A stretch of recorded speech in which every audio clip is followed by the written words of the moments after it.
Now that you know you don't need 20% down, the question is, how do you actually get there?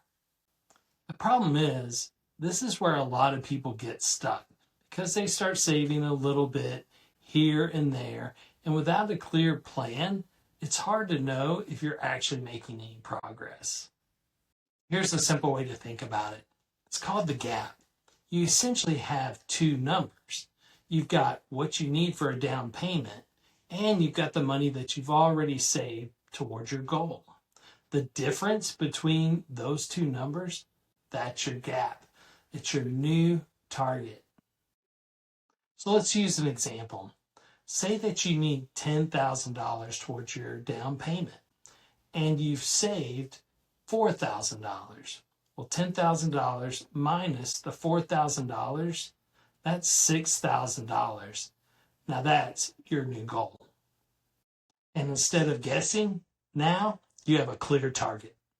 Once you have that number, in our case, that $4,000, it becomes a lot easier to make a plan. But here are 4 simple questions that can help you to start to close that gap.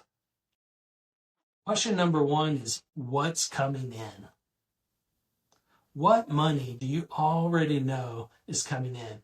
Maybe it's a tax refund. Maybe it's a bonus at work.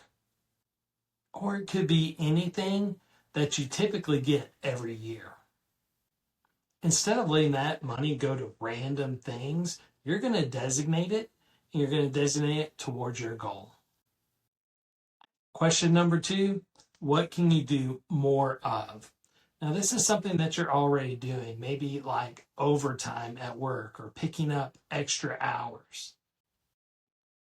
Something familiar that just helps you speed things along. Question number 3, what could you start? So what's something that you're not currently doing that if you started could bring in more income?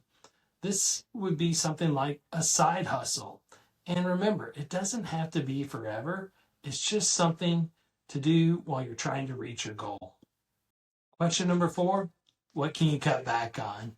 So what are the things that you're spending money on now that you can eliminate? Not forever, but for a season, just long enough to help you reach your goal.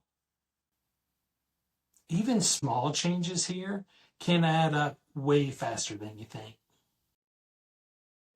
This is the point where a lot of people start to feel like this may actually be possible. By the way, if this is helpful, let me know in the comments what your goal number is. There's one big step that really makes all of this actually stick, and without it, most people end up starting and stopping. In the next video, I'm going to show you the one habit that can completely change how fast you save and actually help you follow through on this plan.